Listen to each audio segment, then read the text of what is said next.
Hola, les doy la bienvenida aquí desde TV UNAM para inaugurar una nueva temporada de la serie Vindictas Nuevas Miradas. Este va a ser un espacio, una serie de programas dedicados desde distintas perspectivas a pensar la literatura, la lectura y el fomento a la cultura escrita. Y hoy vamos a empezar con el tema de poesía. Por eso me acompañarán Paula Abramo y Citlali Rodríguez. Así que podemos comenzar justamente para ahondar en este primer género literario y al cabo de todos los programas tendremos oportunidad de ver géneros y perspectivas distintos.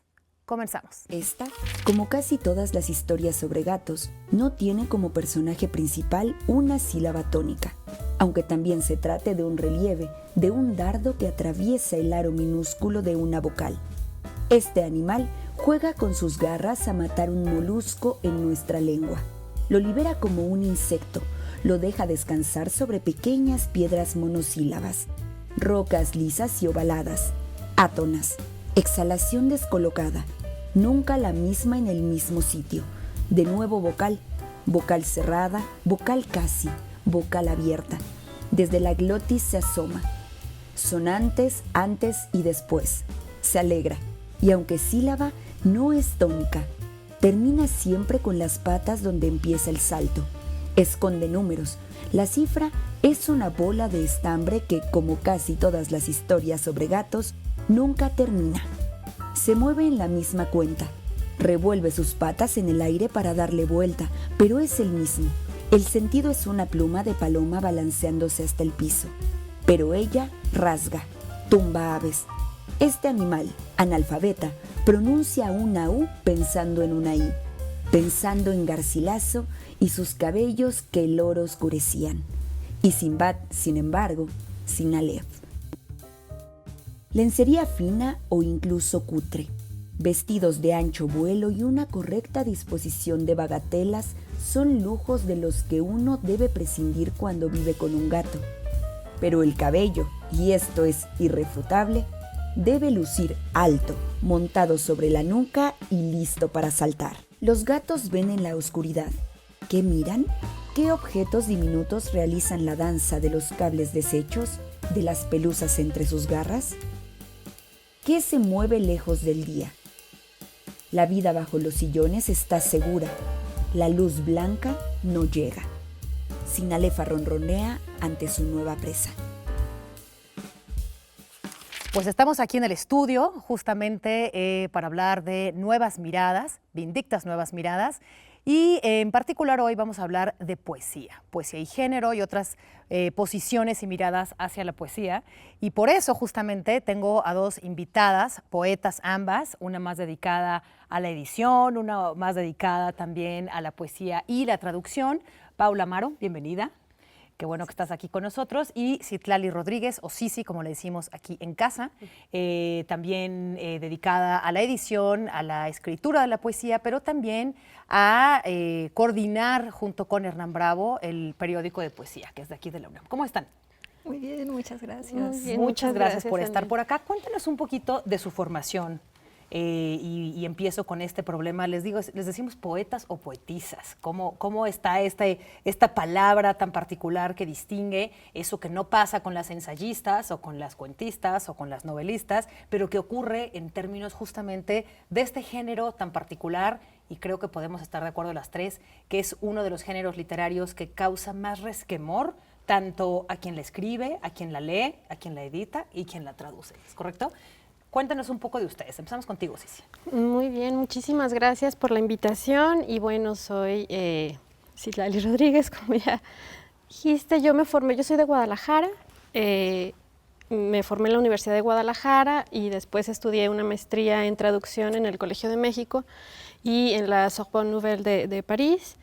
Y bueno, me dedico también a escribir poesía y a editar. Tengo la fortuna de editar poesía, que es algo, podemos decir, pues especializado a lo mejor en el campo de la edición literaria. Y bueno, este término, como bien dices, que puede ser problemático, siento que es porque tiene un dejo de arcaizante un poco, ¿no? Pensamos en poetisa y a lo mejor la primera referencia que se nos viene es Sor Juana, ¿no? Que obviamente es el origen, digamos, de toda nuestra estirpe de poetas, pero bueno, creo que como dices, el término para ensayistas, novelistas, cuentistas, no está tan conflictuado en otros géneros y sí en poesía, pero creo que poetas nos pone justamente al mismo lugar que a les poetas, a lo mejor sin... o sea, hombres y personas también que no se identifiquen con un sistema binario. Uh-huh. ¿Te pasa también, Paula? Sí, muchas gracias por la invitación. Yo soy Paula Abramo, yo estudié letras clásicas aquí en la UNAM, en mi alma mater, pero desde hace mucho tiempo a lo que me dedico básicamente es a la literatura brasileña y sobre todo a la traducción de literatura en portugués, pero sobre todo brasileña. Y estoy de acuerdo con Sisi en esta cuestión del término poetisa como un término datado. Me parece que justamente lo que ha pasado históricamente, y las palabras tienen una historia, eso es algo que me gusta mucho siempre entender el lenguaje en su dimensión histórica.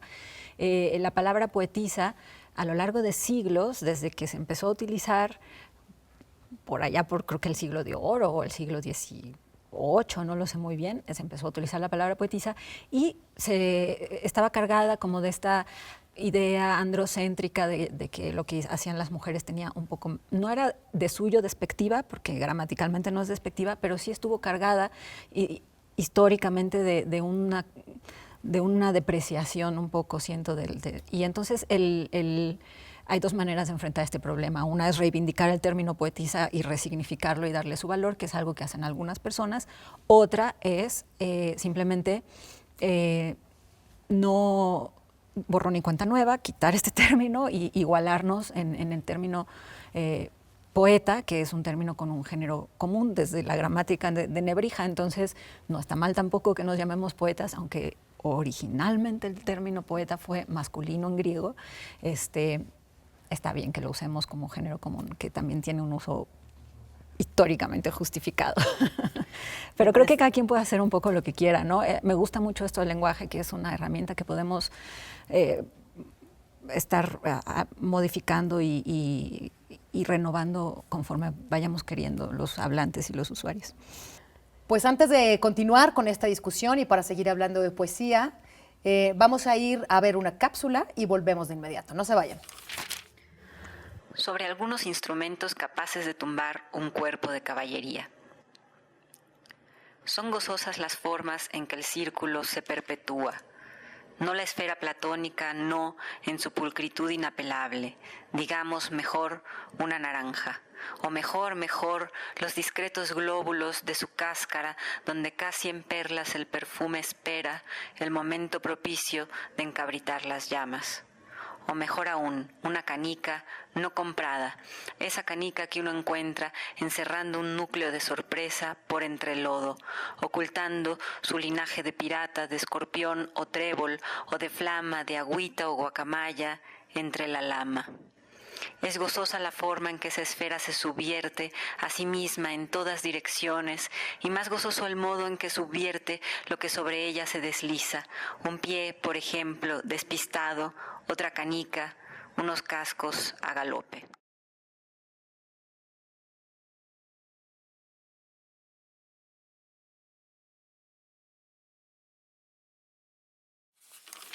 Estamos de regreso aquí en Vindictas, Nuevas Miradas, para hablar de poesía y género y otras miradas hacia este género literario. Y estábamos entonces, queridas poetas, hablando de esta dificultad, de cómo se vive siendo poeta entonces. Ustedes llegan a un lugar y dices, hola, ¿qué tal? Soy Paula, poeta. O llegas y te presentan un formato administrativo, jurídico y dices, ¿ocupación poeta? ¿Cómo se vive siendo desde ahí? ¿Cómo se construye un espacio para ser poeta? Paula. Uy. La verdad es que yo no suelo poner que soy poeta en las hojas de nada y me cuesta incluso, es un término que en mi relación con mi trabajo estoy eternamente cuestionando, me cuesta trabajo definirme así. Creo que a veces siento que no me toca a mí definirme así, sino que, bueno, pues a veces la sociedad te pone esa etiqueta, ¿no? Pero para mí vivir con este oficio o con esta actividad tiene que ver con una manera de ver el mundo. Y eso es creo que lo que define mi relación con la poesía, que es estar siempre tomando una cierta distancia con lo que solemos dar por sentado, con lo que ya suele estar muy naturalizado, tanto en términos ideológicos como en términos qué sé yo, biológicos, como en términos de lenguaje, y estar siempre tratando de tomar una distancia y descubrir que lo que nos rodea realmente es muy complejo, está muy cruzado por procesos riquísimos, complejísimos, y tratar de ver las cosas de una manera renovada, digamos, en su complejidad, es lo que creo que me hace acercarme a la poesía, que es de por sí un género que no toma el lenguaje en su naturalidad, sino que toma una distancia de esas naturalidades y lo tuerce y lo modifica para decir las cosas de un modo distinto y quizá para descubrir otras realidades. Entonces, para mí eso es un poco la poesía y no tanto la etiqueta de poeta, porque me siento incómoda con ella. ¿Te sentirías más cómoda diciendo que eres traductora? Me sentiría más cómoda porque me define profesionalmente en el mundo frente a un trabajo que tiene mucho más claras las relaciones laborales y ¿Te pasa lo mismo, Sisi? Totalmente. ¿Prefieres decir que eres editora que poeta? Claro, y es porque también en México, no sé cómo sea en el resto de Latinoamérica, pero en México quienes nos dedicamos a escribir poesía vivimos de otras cosas, de ser, bueno, como en tu caso, Paula, traductora, editoras, profesoras, incluso hay quienes se dedican a cualquier otra profesión que no necesariamente tiene que ver con la literatura o de una forma, o con la cultura de una forma más explícita. Claro. Pero todas nos dedicamos a, vaya, nuestra renta, nuestros recibos, cuentas, todos se pagan de otro trabajo aparte de la poesía. Perdón. Por eso en ese sentido yo decía que soy muy afortunada de poder trabajar pues ahorita en periódico de poesía, que es un medio tan importante en la difusión y la edición de poesía, no solo mexicana, latinoamericana, sino también de otros horizontes. Pero digamos, fuera de la traducción o de la edición, uno no vive de escribir poesía. Aquí en México no realmente. ¿Cómo reivindicarlo? Pues por un lado están los apoyos gubernamentales que tendrían que ser las becas, ¿no? No tendría que ser un sistema tan cerrado de competencia, tendría que ser mucho más abierto y que cualquier persona que quisiera dedicarse a eso pudiera lograrlo, ¿no? Esa es y algo que se me ocurre. Sí, bueno, sí tiene un ensayo precioso que se llama Poesía y Desempleo, que escribió con Atahualpa Espinosa. Por eso lo preguntaste. Sí, que justo como habla un poco de esta cuestión de la difícil inserción de la poesía como en el mundo del trabajo, ¿no? El problema de la poesía, bueno, no es un problema realmente, pero es una característica, es que no es muy comercial, digamos. Entonces, al salirse de los circuitos del comercio, hay menos dinero involucrado, del mercado, digamos, hay menos dinero involucrado. Y si no es con apoyos que se salgan de la dinámica del mercado, es difícil que alguien pueda vivir de la literatura. O sea, no... Yo creo que una de las funciones fundamentales del Estado respecto a la cultura es fomentar precisamente lo que no está tan inserto en el mundo mercantil. ¿Y fuera del Estado, el mundo editorial? Bueno, pues de las universidades definitivamente, ¿no? Como es el caso de la UNAM, de la labor tan importante que hace en la difusión de poesía, particularmente, obviamente, de todos los géneros, pero sí son las universidades. Pues muy complejo ser poeta en un mundo capitalista y en un mundo editorial, digamos, tan complejo, tan salvaje, iba a decir. Pero bueno, sigamos hablando de poesía, vamos a un corte, no se vaya porque vamos a volver para hablar justamente de la traducción y la edición de la poesía.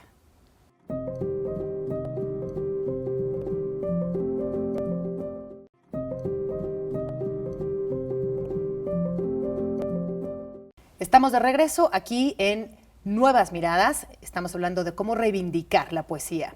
Y estábamos hablando, ya hablamos de género, ya hablamos un poco de lo complejo que es en este circuito laboral decir que eres poeta o cómo funciona ser poeta. Nos tienes que recomendar tu ensayo, que queremos leer definitivamente. Sí.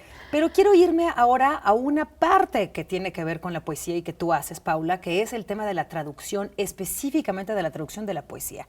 Hay quien dice que la poesía es intraducible. Hay quien dice que los traductores en realidad son repoetizadores de un texto. ¿Cómo te decidiste hacer traducción de además una lengua que, si bien es muy importante literariamente, tiene poco impacto, digamos, en el uso común, que es el portugués? Sí. Bueno, pues eso me interesa mucho, ¿no? Justamente siento que de alguna manera hay que abrirnos a esos otros mundos, a esos otros lenguajes. A veces de pronto estamos muy aplastados por la presencia de ciertas culturas más hegemónicas y de pronto pues es interesante ver qué se está produciendo en Latinoamérica y con Brasil tenemos el problema del lenguaje. Entonces yo siempre he tenido esta ansia como de hacer un puente y de poder como compartir lo que leo y que me interesa de Brasil en México y ese deseo de compartir ha sido el que me ha hecho traducir poesía, o sea, fue siempre el primer impulso, poesía brasileña. Y bueno, yo creo que también hay que deshacernos un poco, o sería liberador que nos deshiciéramos de esta idea de que no se puede traducir la poesía, de que es algo que siempre va a implicar pérdida, ¿no? Como esta idea de que estamos traicionando algo. Me parece una idea bastante platónica, digamos, como si el original fuera esa gran idea pura que está allá arriba y nosotros solo vamos a poder atisbar las sombras o transmitir esas sombras en una traducción. Yo creo que más bien hay que jugar y pensar que podemos producir placeres estéticos quizá equivalentes o renovados o distintos, tratando de hacer ese puente entre dos lenguas y entre dos culturas. Y entonces hay mucho de juego, hay mucho de reescritura, muchísimo de reescritura, porque para que el poema pueda funcionar como un poema en español, evidentemente no se puede calcar lo que está escrito en el otro idioma, se tienen que tomar un montón de decisiones y en las decisiones que son generalmente las que están más vinculadas a las partes difíciles del texto, es donde podemos como darnos el lujo de ser creativos. Entonces la traducción de poesía para mí es un ejercicio absolutamente creativo, a veces incluso más difícil que la escritura, porque estamos jugando en un espacio restringido, donde hay ciertas reglas dadas. Me recuerda un poco como cuando los poetas tenían que obedecer a cierto esquema de rimas, ¿no? Se lanzaban retos y a ver, haz ahora tú un soneto con estas rimas. Es un poco así, es un desafío dentro de un sistema que tú no escogiste y que tienes que decidir cómo moverte dentro de ese espacio, que no es lo mismo cuando escribes, porque cuando escribes tus límites son mucho más amplios y tienes muchísima más libertad de hacer lo que se te antoje. Y es a la vez tan o más creativo que escribir, yo siento. ¿No? ¿A veces sientes que reescribes? Sí, yo siento que reescribo todo el tiempo y no hay de otra. O sea, si no estás traduciendo poesía, si no reescribes, no estás calcando o estás haciendo un ejercicio caligráfico, lo que sea, pero tienes que reescribir. ¿Cuál es el trabajo que tú crees que te ha quedado la mejor de tus traducciones? Un poema que nos compartes. Fíjate que la mejor de mis traducciones creo que es una novela, pero es muy poética. Se llama El Ateneo, la editó la UNAM justamente, es El Ateneo de Raúl Pompeya, de un autor del siglo XIX, que es densísima, muy poética, y la pulí y la trabajé durante mucho tiempo y creo que es lo que más me ha gustado de todo lo que he hecho. Pues pero es poética. Es poética. Pues nos vamos con esa recomendación y con esa tarea que nos ha dejado Paula de fijarnos y hacer una lectura fijándonos en la traducción es una tarea específica, ¿no? Sí, yo diría que por favor les pido a los que disfrutan las traducciones de poesía que si la disfrutaron vean quién la tradujo, porque está presente en ese resultado, ¿no? O sea, la mano del traductor, su experiencia, su visión, su lectura, su crítica está presente en ese resultado. Entonces, simplemente poner atención en el traductor o la traductora es una manera de reivindicar justamente el trabajo de traducción en la poesía. Vamos a ir a ver una cápsula brevemente y nos vemos aquí de regreso para hablar con Sisi Rodríguez de cómo se edita la poesía. Volvemos en unos segundos, no se vayan. Hola, ¿qué tal? Mi nombre es Hernán Bravo Varela, soy editor del periódico de poesía de la UNAM, www.periodicodepoesia.unam.mx, un espacio dedicado desde 1987 a la divulgación de lo mejor de la creación, el pensamiento y la traducción de poesía a nivel mundial. ¿Quieres saber cómo, cuándo y dónde se está escribiendo lo mejor, lo más interesante y atractivo de la poesía, no solo por escrito, sino en soportes no convencionales? ¿Quieres saber cómo acercarte entusiasta, viva, contemporáneamente al género de la poesía? Visítanos. Todas las semanas tenemos contenidos nuevos para ti en periodicodepoesia.unam.mx. Estamos de regreso aquí en el estudio con Paula Abramo y con Citlali Rodríguez alias Sisi, hablando de cómo reivindicar la poesía y las nuevas miradas justamente de la poesía. Sisi, nos quedamos contigo para hablar de edición. Ya hablamos un poco con Paula el tema y la complejidad de la traducción. La edición, cuéntanos. Bueno, pues yo vengo yo me formé con editoras, con Mónica Nepote, cuando trabajé en Tierra Adentro, que ella estaba ahí, con Irene Seltzer, cuando trabajé como redactora en la sección internacional de Milenio, y Carmina Estrada, que fue la editora de mi libro Datsun, que está publicado aquí en Punto de Partida de la UNAM, y a lo mejor fueron experiencias un poco diferentes, porque si bien con Mónica y con Irene trabajé ejerciendo la traducción, con Carmina tuve la oportunidad de la edición. Con Carmina vi la otra cara de la edición, que es también como autora, y que fue una experiencia maravillosa, ¿no? Pero bueno, la edición y particularmente la edición de poesía tiene estas facetas tan múltiples, ¿no? Sobre todo, como bien decías al principio, que muchas veces los caminos de la poesía son un poco difíciles, y que también tú, Paula, lo estabas mencionando, ¿no? Como el mercado editorial, que muchas veces no tiene que ver nada con la literatura ni con los valores literarios, ¿no? Con estéticos. Entonces quedan caminos a veces muy estrechos para la poesía, pero que nunca dejan de fluctuar, ¿no? Y bueno, en este sentido la traducción de poesía, como lo que hace Paula, pues es fundamental. Y pues ahora que estamos aquí en Periódico de Poesía, no quiero dejar de recomendarles que vean, todo el tiempo tenemos nuevas traducciones. Y bueno, desde luego también literatura mexicana, latinoamericana, ¿no? Que es, digamos, lo más fuerte, pero la tarea que cumplen las publicaciones periódicas, en este caso una revista como Periódico de Poesía, es fundamental, porque es lo más nuevo, lo que está saliendo, es como... una ventana al mundo poético, ¿no? Exacto. Sí. En un mundo donde la poesía, ya dijimos, tiene un espacio chiquito. Sí. No quiero dejar de compartir con el público su trabajo poético. Entonces, por favor, menciónenos un poquito de su recomendación, de su propia obra. Platíquenos con qué nos quedamos contigo, Paula. ¿Qué te gustaría que leyéramos como un ejercicio de reivindicar a las mujeres poetas? Ay, gracias. Pues yo solo tengo un libro de poesía que se llama Fiat Lux. Está online en una plataforma preciosa que se llama Poesía Mexa, que tiene muchísima poesía mexicana de varias generaciones, hombres y mujeres, y está variadísimo. Y entonces, bueno, ahí está mi libro, se llama Fiat Lux, y es el único que tengo. Y es bellísimo, y me gusta mucho cómo Paula se relaciona en ese libro con su familia y con la lengua, que finalmente es como, el portugués es como lengua tan cercana, ¿no? No es como yo, por ejemplo, que aprendí francés, porque Muchas pues, gracias. pero es una belleza del libro. Lo leeremos, entonces lo buscamos. ¿Y de ti qué podemos leer, Sisi? Pues está este ensayo que comentaba Paula, que se llama Gracias, Poesía y Desempleo, que pueden, está en Periódico de Poesía, uno de los ensayos que conforman eso y que escribí junto con Atahualpa Espinosa Magaña. Entonces, bueno, ahí...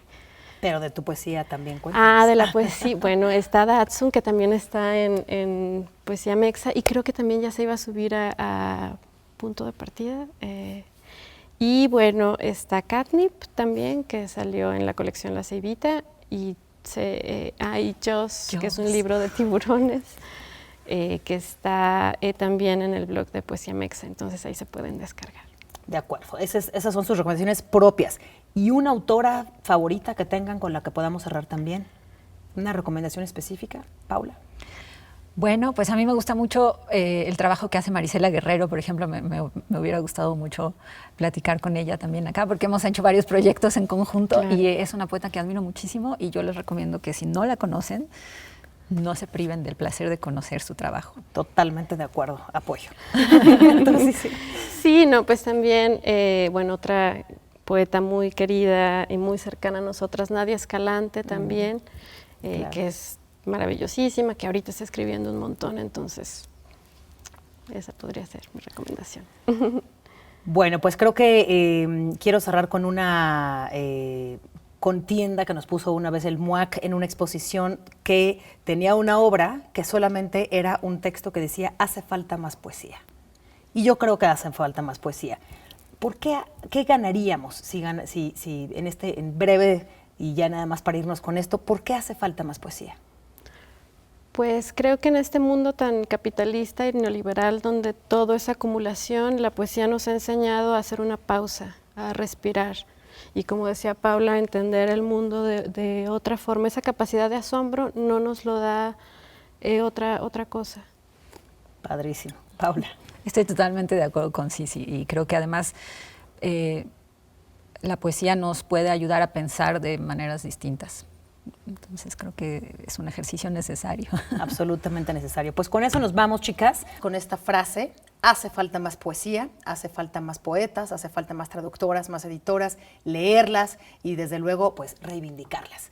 Nos vamos entonces. Muchísimas gracias, Citlali Rodríguez. Muchísimas gracias. Muchas gracias. Paula Abramo. Seguiremos Periódico de Poesía sin duda de Literatura UNAM. Y les veo en el próximo programa de Vindictas Nuevas Miradas para seguir hablando de literatura desde nuevas perspectivas. Hasta la próxima.